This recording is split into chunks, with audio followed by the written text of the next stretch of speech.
Hello and welcome to the Postcard Professor, where we take complex ideas and explain them in the space of a postcard. What we're working on today is turning the pressure caused by the fluid on some surface into a resultant force. So we have some surface that we're looking at from the side, and on this surface we have some pressure that increases as we increase our depth. The idea behind this is that we have some resultant force that is caused by this pressure. And our goal for today is to find out both the magnitude of this force and its position. So I'm going to start off by defining some geometry. So the first thing we need is a coordinate system. I'm going to define y as parallel to the plane of our surface here. I'm going to assume that we know the centroid of our surface. And this distance here, the distance along this axis to our centroid, is y bar. And that's different than where our force is acting. Typically, our force is going to act below our centroid. This location I'm going to call y sub Cp. This Cp stands for the center of pressure. And the center of pressure is simply a definition of where this force acts. And I need one more piece of information, and that is the actual depth of our centroid. And I'm going to call this h bar. And if our plate is inclined at some angle alpha, h bar is simply equal to y bar times the sine of alpha. All right, given that all this is true, we have some definitions.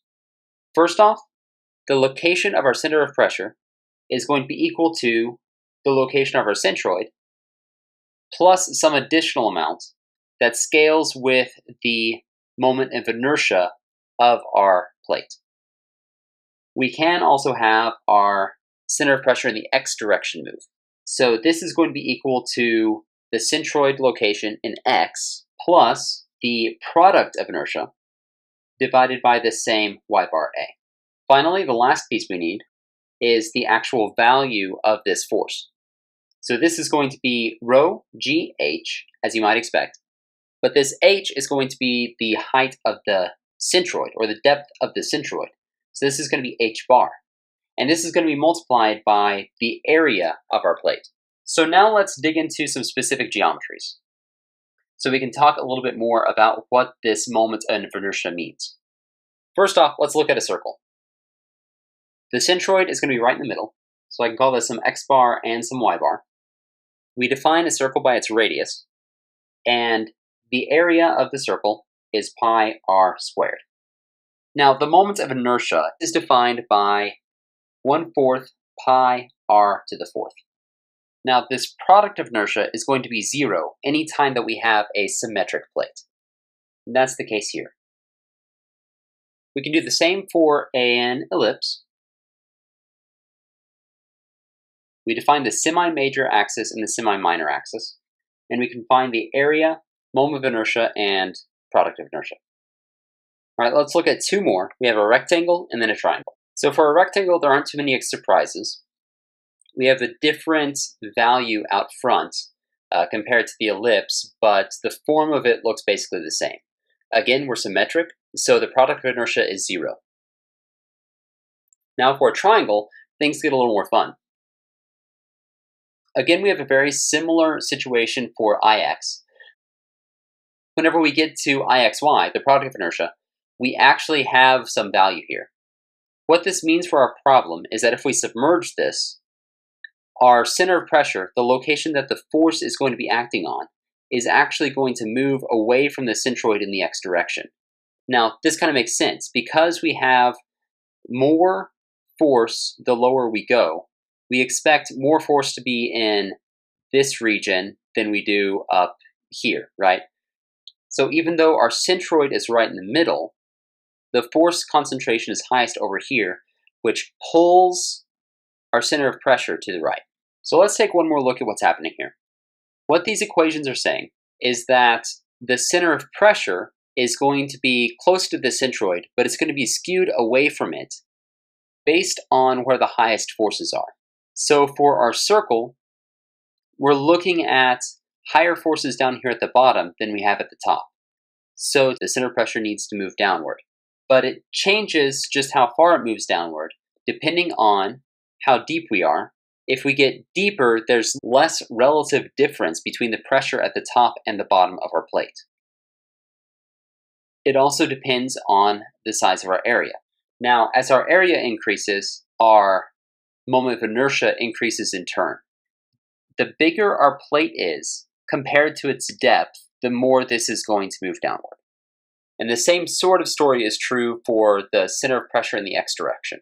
Okay, all that being said, let's look at an actual problem.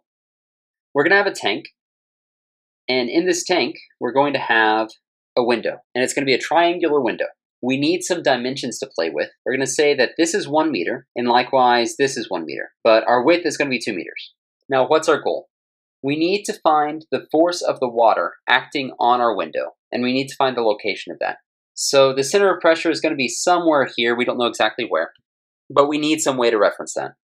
So I'm going to call this our y-axis, so x is going to be positive in this direction. I'm going to call the top of our tank the x-axis, so y will be positive going down. So using our picture of a triangle over here, we can calculate what x bar and y bar are now that we have a coordinate system. X bar is going to be b over 3 from the side of this triangle, and that's equal to 2/3 of a meter. Y bar is going to be 2/3 of h down from the top of the triangle, or 1/3 of h up from the bottom, either way. So we have 1 meter plus 2/3 of h. And in the end, that happens to be 5/3 meter. Now for our tank here, our plate is straight down, which means that alpha is 90 degrees. So this y bar is also going to be our h bar, which we'll use in a little bit.